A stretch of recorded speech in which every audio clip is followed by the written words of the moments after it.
आज हम बात करेंगे मोलैरिटी ऑफ स्टोक्स सॉल्यूशन की। अब आपको पता होना चाहिए कि स्टोक्स सॉल्यूशन क्या होता है। आपकी लैब के अंदर जो सॉल्यूशन मौजूद होता है जिससे आपने फ़र्दर डाइल्यूशंस बनानी होती हैं, फ़र्दर मोलैरिटी बनानी होती है या वर्किंग सॉल्यूशन बनाना होता है ताकि आप प्रैक्टिकल्स परफॉर्म कर सकें, तो उसे कहते हैं जी स्टोक मोलैरिटी।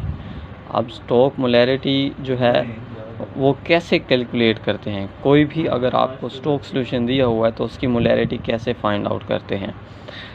देखें, आपको एक एसिड दिया गया है 37% HCl। अब 37% HCl से आप कैसे उसकी मोलैरिटी फाइंड आउट करेंगे ताकि आप एक वर्किंग सॉल्यूशन बना सकें? अब देखें, 37% HCl मीन्स इसका क्या मतलब है? इसका मतलब है 370 ml HCl इन 1000 ml डिस्टिल्ड H2O। अब देखें, 370 ml HCl का 1000 ml के अंदर होना, इसका मतलब है परसेंटेज कंपोजिशन दी हुई है। 37% HCl मीन इसकी परसेंटेज कंपोजिशन दी हुई है। अब हमें इसके मोल्स कैलकुलेट करने हैं। हमें पता है मोलैरिटी के लिए मोल्स चाहिए होते हैं, जैसे कि मोलैरिटी का फार्मूला होता है moles per litre of solution.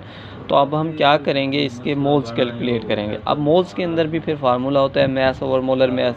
हमें मैस तो नहीं दिया गया ना इसके अंदर कहीं भी, तो हमें पहले इसका मैस कैलकुलेट करना पड़ेगा। याद रहे, मैस कैलकुलेट करने का, जब आपके पास कोई भी गिवन कंपाउंड उसके ml में दिया गया हो और आपने उसके मैस कैलकुलेट करना हो तो कैसे करते हैं, ml ऑफ गिवन सॉल्यूट और given compound multiply its density. अब आपको पता है 370 ml ऑफ HCl दिया गया है और इसकी जो डेंसिटी होती है वो 1.18 ग्राम पर सेंटीमीटर क्यूब होती है। तो आप जब इसे मल्टीप्लाई करेंगे तो आपका आंसर आएगा 436.6 ग्राम। तो इसका मतलब है आपके पास मैस आ गया। देखें, इसके बाद आपने इसके मोल्स कैलकुलेट करने हैं। अब मोल्स का फार्मूला होता है मैस ओवर मोलर मैस। तो हमने अभी मैस कैलकुलेट किया है 436.6 ग्राम, और इसका जो मोलर मैस होता है HCl का वो होता है 36.6 ग्राम पर मोल। जब आप ये वैल्यूज़ पुट करते हैं तो इसके जो आंसर आता है वो आता है 12 मोलर।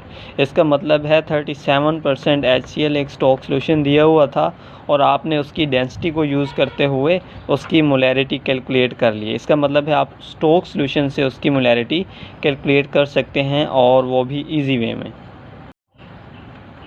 फिर स्टोक मोलैरिटी से वर्किंग सॉल्यूशन कैसे बनाते हैं, उसके लिए एक फार्मूला होता है M1V1 = M2V2। अब ये जो M1V1 है ये स्टैंडर्ड सॉल्यूशन है, मतलब इसकी मोलैरिटी आपको मालूम है। उसके बाद आप वर्किंग सॉल्यूशन बनाना चाहते हैं, वो सॉल्यूशन होगा जो आप यूज़ करना चाहते हैं, जिसके साथ आप वर्क करना चाहते हैं, वो आपके पास वर्किंग सॉल्यूशन होता है। मतलब उसकी मोलैरिटी भी आपको पता होती है और आप चाहते हैं कि इतना वॉल्यूम हो, इतना डिज़ायर्ड वॉल्यूम हो जो हम यूज़ करना चाहते हैं। तो देखिए, अगर आपको 37% HCl दिया जाए और आपसे कहा जाए कि 1 मोलर का सॉल्यूशन बनाएं 1000 ml के अंदर, तो आप कैसे बनाएंगे? यही फार्मूला यूज़ करेंगे। देखें, हमें पता है कि 37% HCl की जो मोलैरिटी है वो कितनी है, 12 मोलर है। हम कितना यूज़ करना चाहते हैं हमें नहीं पता, बट हम कितना वॉल्यूम रखना चाहते हैं 1000 ml, और हम चाहते हैं कि उसकी मोलैरिटी कितनी हो, 1 हो। तो आप वैल्यूज़ पुट कर दें। देखें, 12 molar multiply V1 = 1 multiply 1000 ml। V1 को इधर रहने दें, 12 को इधर ले आएँ। तो इसका मतलब जब आप इसे कैलकुलेट करेंगे तो V1 आ जाएगा 83.3 ml। इसका मतलब है कि जो आपके पास स्टोक सॉल्यूशन है 37% HCl है, उसका आपने कितना यूज़ करना है, 83.3 ml यूज़ करना है 1 मोलर 1000 ml बनाने के लिए। आप क्या करेंगे, मेजरिंग फ्लास्क के अंदर 83.3 ml डालेंगे HCl, 37% HCl का, उसके बाद डिस्टिल वाटर डालेंगे अप टू 1000 ml। तो ये आपका सॉल्यूशन बन जाएगा 1 मोलर HCl सॉल्यूशन होगा बट इन 1000 ml।